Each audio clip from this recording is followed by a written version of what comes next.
Jeff Morin, s'il prend le micro sans faille. 5-1-4, on le sent dans chaque détail. BBN, c'est le feu dans le cœur des fans. Montréal brille même sous la pluie et la bise urbaine.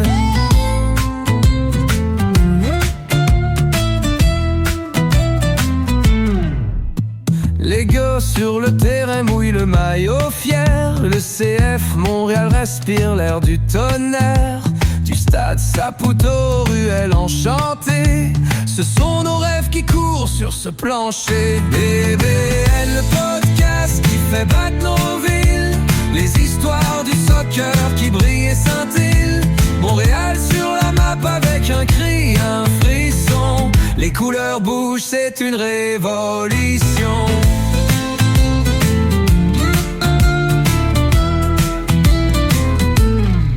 Dans chaque passe, on entend l'écho d'ici. Les étoiles s'allument sur notre maudit terrain gris. C'est l'amour du ballon qui unit la nation. BBN nous transporte dans chaque discussion. Il tape, il court, il respire Montréal. L'énergie du MLS soufflée en rafale. Les fans chantent fort, le stade en folie. C'est nous tous ensemble dans cette symphonie.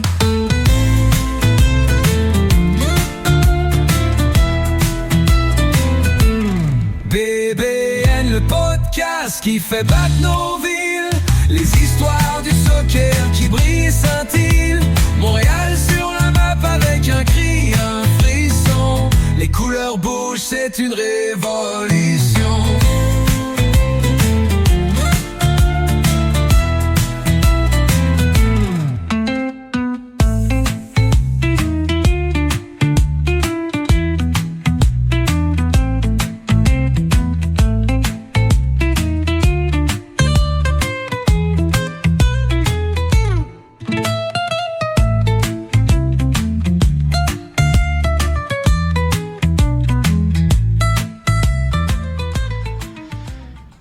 Hey, bonsoir tout le monde, bienvenue dans votre podcast Jeff, le fanaliste de Jeff, avec vous pour votre podcast chouchou. Merci de nous suivre, merci d'être avec nous encore une fois pour ce rendez-vous en direct sur notre chaîne YouTube.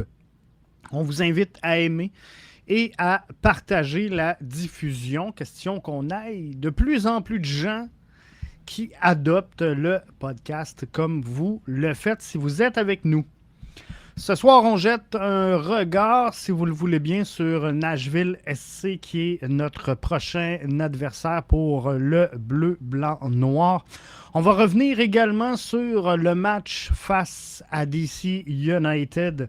Montréal qui prend son premier point de la saison, le mot au singulier, puisque ce verdict nul de 0-0 accorde au bleu, blanc, noir un seul point. Mais avant tout ça, on va aller regarder ensemble l'écho du stade. Est-ce que ce groupe-là, est-ce que cette cohorte progresse ou elle ne progresse pas? C'est l'écho du stade. On va aller voir votre feeling. Je commence avec Thomas, qui dit sur YouTube, Jeff, le match était meilleur, mais il faut aider Sirois. Il doit faire trop d'arrêts en ce moment. C'est le gardien, Thomas, un des gardiens les plus sollicités de la MLS présentement.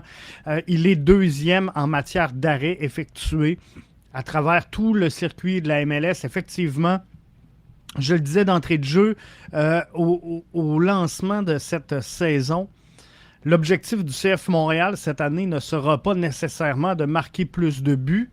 Il faudra en marquer par contre. Mais ça sera d'en concéder moins. Et là-dessus, il faudra sans aucun doute, Thomas, tu as raison, aider un peu le gardien de but. Jay dit beaucoup mieux, mais l'attaque doit faire plus pour gagner des matchs. Alors, c'est un peu l'observation globale lorsqu'on parle d'écho du stade, lorsqu'on regarde qu'est-ce qui se passe. C'est un peu ce qu'on analyse. Justin, lui, nous dit match correct, Jeff. Je comprends qu'il y a des blessés, mais il faut trouver un moyen d'arrêter le 11 partant à chaque match.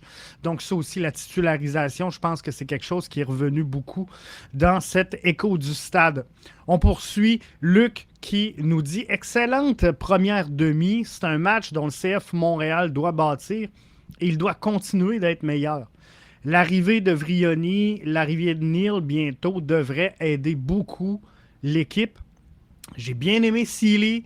Gouboglo fait du bon travail également. Luc touche un point qui est hyper intéressant au niveau de la rotation et de l'alignement. Justin marque sur YouTube et il a raison. Il a raison, il inscrit match correct. Je comprends qu'il y a des blessés, mais il faut trouver un moyen d'arrêter le 11. Donc, il faut trouver une titularisation qui va faire en sorte qu'on va avoir beaucoup plus de stabilité dans le jeu, beaucoup plus d'automatismes qui vont s'incliner. C'est pas la première fois que je vous le mentionne. Pour moi, un 11, tu dois y aller avec le même pour une dizaine de matchs. Tu peux faire des ajustements, comme par exemple ce week-end, on sait qu'on devra se priver des services de Waterman. Il y a Samuel Piette qui devrait être de retour au jeu. Vrioni, Neal qui pourrait peut-être être disponible pour prendre quelques minutes.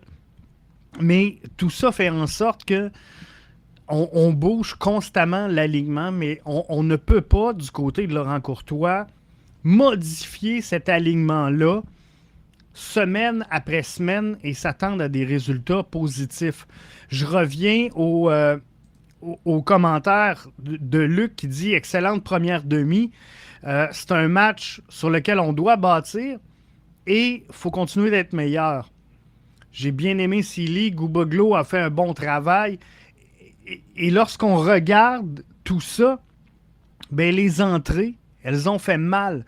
Justin, lorsqu'il me dit « Jeff, il faut trouver un moyen d'arrêter le 11. » Il a parfaitement raison. Et savez-vous quoi, lors du dernier match, moi, ce que j'ai trouvé, moi, ce que j'ai observé, c'est que le CF Montréal avait fait une meilleure première mi-temps que la deuxième mi-temps. Et j'ai posé la question après le match à Laurent Courtois, comment lui, il percevait l'entrée de ses joueurs? Parce que ça l'a bougé énormément. Et moi, je pense qu'on pouvait ajuster simplement la donne à la mi-temps, sortir Vilsain, entrer Sunusi Brahim. Pour moi, c'était suffisant. Je pense qu'on avait fait une première mi-temps intéressante. On a fait beaucoup de changements du côté de Laurent Courtois dans cette rencontre-là. Et moi, j'ai pas l'impression qu'on a aidé l'équipe sur le terrain. Et c'est là que ça devient intéressant de regarder la profondeur de cette formation-là. Et Justin nous dit, Jeff, je regarde, l'an passé, on a commencé à gagner à la fin parce que le 11 était pareil. Et c'est exactement ça. On a gagné parce que le 11 avait une certaine stabilité qu'on n'a pas en ce début de saison. Par contre, il y a des belles choses qui se sont produites et je vous reviens là-dessus. On va entendre Laurent Courtois sur les changements effectués lors de cette rencontre. Suite au changement que tu as fait là, plus tard, un peu à la deuxième mi-temps, BC semble avoir repris un petit peu, suite à ces changements-là, le momentum du match. Est-ce que les entrées de ces joueurs-là sont à la hauteur de ce que tu attendais au moment où tu as fait entrer ces joueurs-là? Oui. C'est pas évident parce qu'il y avait... Il y a un petit peu de continuité avec les joueurs qu'on pense performants ou cocher les cases en termes de modèle de jeu. Plus les ajustements, on va dire, de profil, parce que c'est pas la même chose Vancouver que d'ici. Donc, et puis il y avait un ou deux joueurs qui n'ont pas performé à leur niveau au dernier match. Donc, comment tu modifies tactiquement et tu injectes du sang frais, mais tu sais qu'aussi avec les retours de Georges, tu vas aussi devoir faire quelques changements avec la première de Dante aussi. Donc c'était un peu spécial à gérer, mais les rentrants ont donné une grande satisfaction de solidarité et de commitment pour l'équipe, donc c'était positif. C'était positif. Les entrées ont fait un grand bien finalement à l'équipe sur le terrain. Moi, c'est pas ce que j'ai observé. Moi, ce que je vois, c'est un club qui s'est cherché en deuxième mi-temps et c'est un club qui s'est affaibli tout au long des 90 minutes de jeu.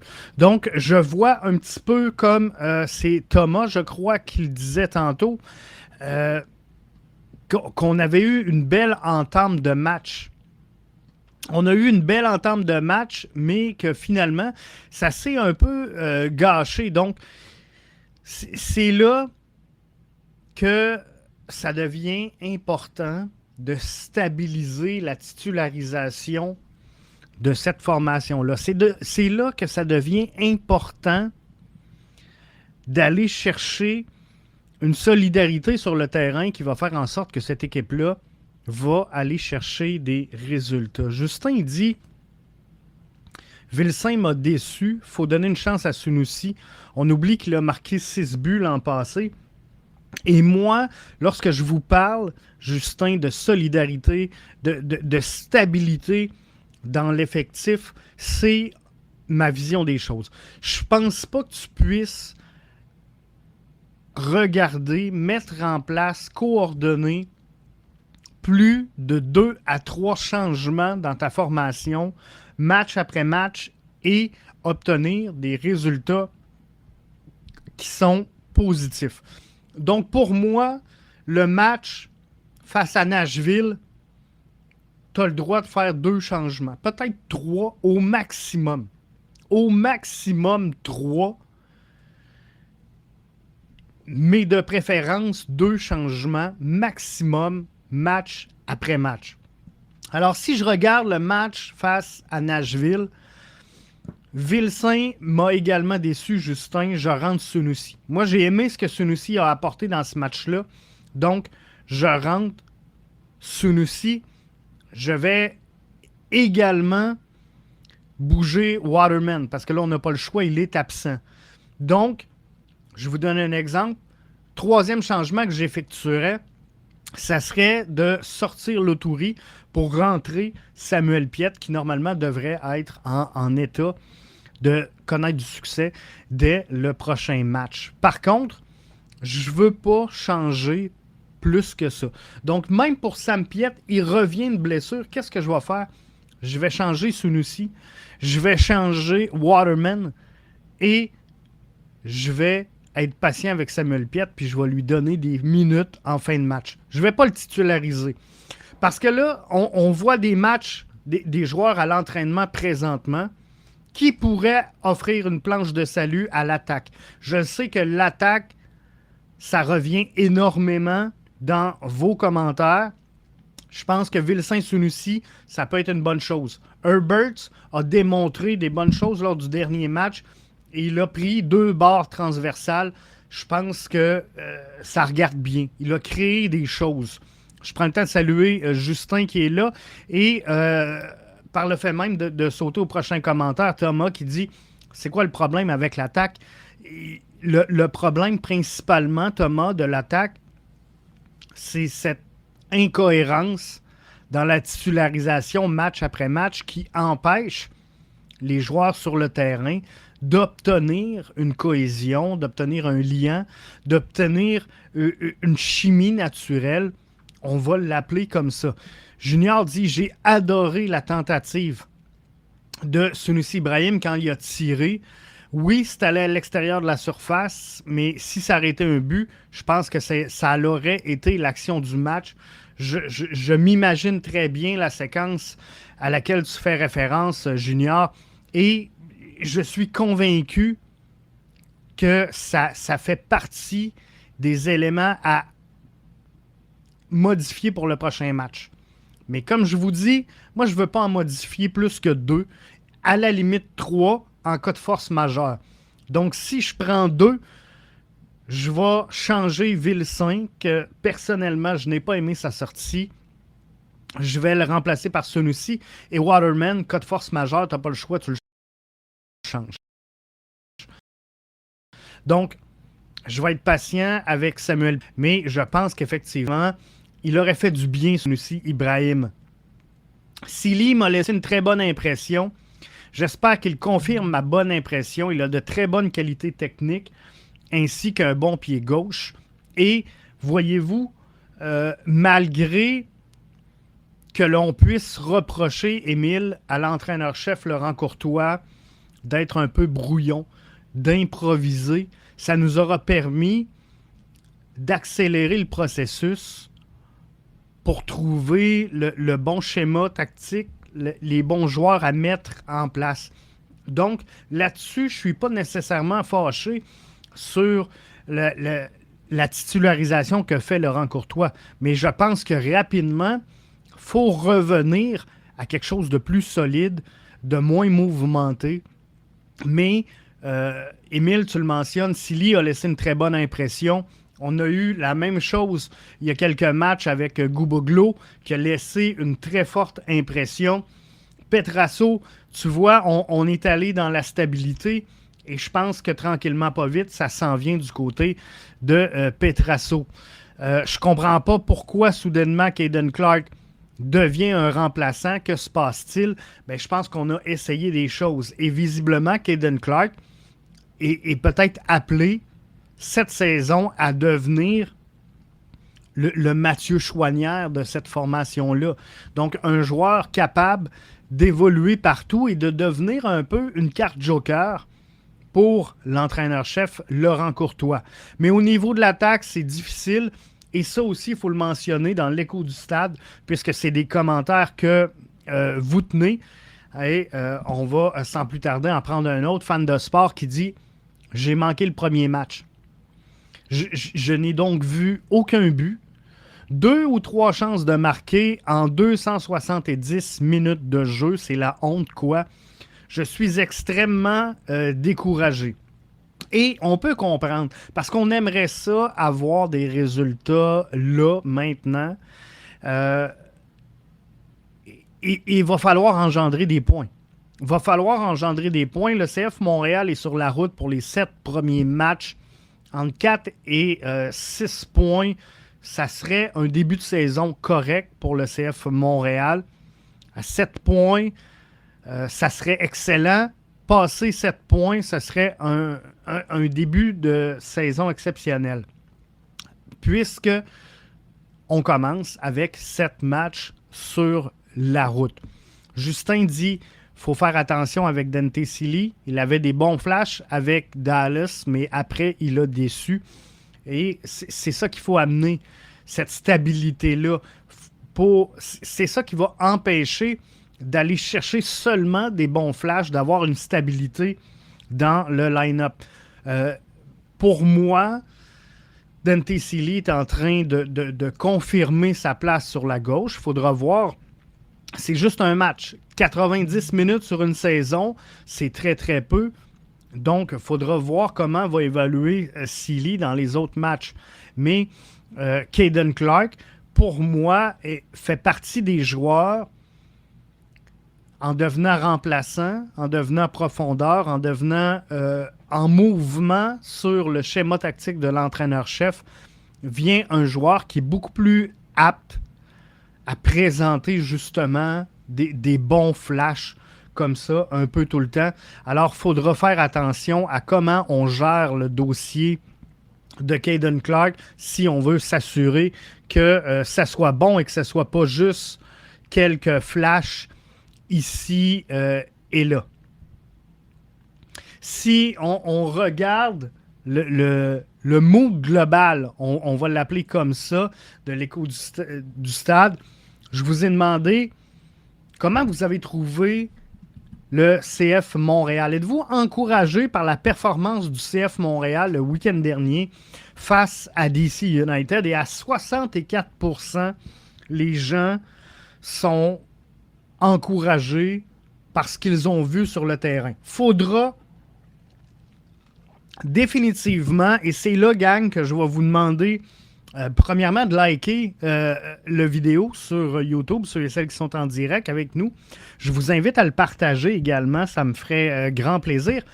Si vous pourriez partager le vidéo, question qu'on ait de plus en plus de monde, mais ce que je veux vous entendre, c'est comment on va dénouer l'impasse et ça va être important de le faire. Comment on va dénouer l'impasse chez le CF Montréal au cours des prochaines semaines? Donc, comment on va marquer des buts? C'est un casse-tête qui est primordial à résoudre pour le CF Montréal.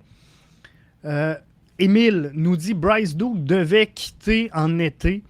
En 3 ans, il nous a montré ses limites. Je sais, Jeff, tu crois tellement en lui, mais il ne confirme rien. Et à ce moment-ci, c'est pas parce que je suis fan, c'est pas parce que y en a plusieurs d'entre vous qui disent bon, Jeff, tu sais, t'as des lunettes roses puis tout, pis c'est correct, là, vous pouvez le voir comme ça. Mais je suis capable d'observer également ce qui se passe.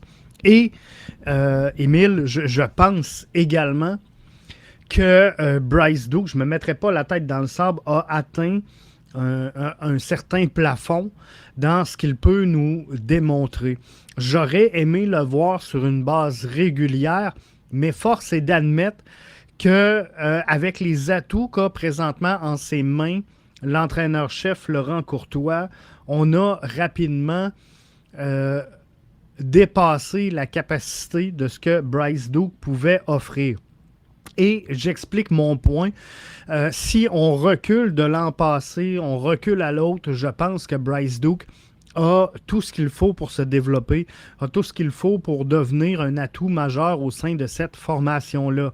La réalité, c'est qu'on a fait des ajouts dans cette saison-ci qui font reculer Bryce Duke sur la hiérarchie, je vais le dire comme ça, des joueurs avec un certain potentiel d'aider la formation. Donc, pour moi, Bryce Duke ne fait plus partie à ce moment-ci des joueurs qui peuvent aider le CF Montréal à progresser.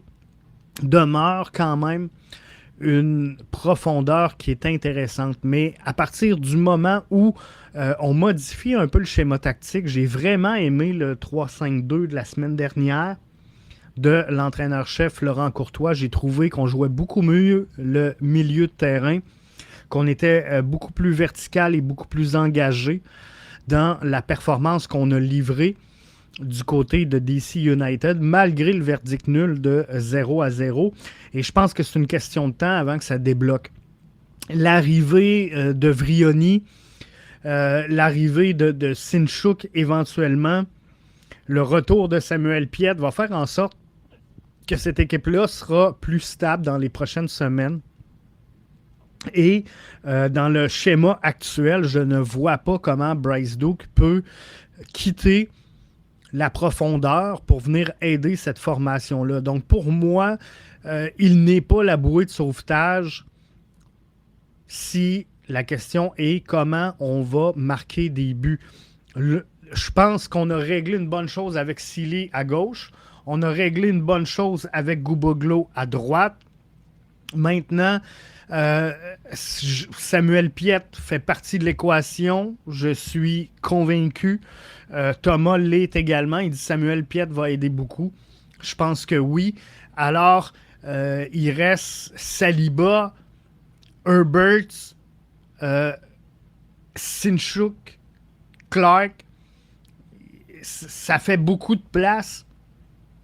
Donc, pour moi, Bryce Duke va reculer un peu d'un cran si on maintient le schéma tactique actuel. Vilsain, pour moi, n'a pas répondu aux attentes. Vous allez me dire, Jeff, il est jeune, vous avez raison. Je ne dis pas qu'il ne peut pas se placer, mais moi, je pense que de l'envoyer en prêt à ce moment-ci l'aiderait grandement. Je voulais l'envoyer la saison dernière.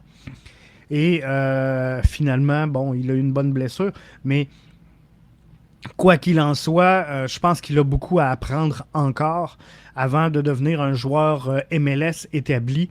Donc, pour moi, à partir du moment où on a des éléments capables de prendre sa place, et là, on va avoir Vrioni, on va avoir Owusu, on va avoir Sunusi, on aurait Clark, on aurait également Bryce Duke. Donc, Vilsain, pour moi, n'est pas une solution.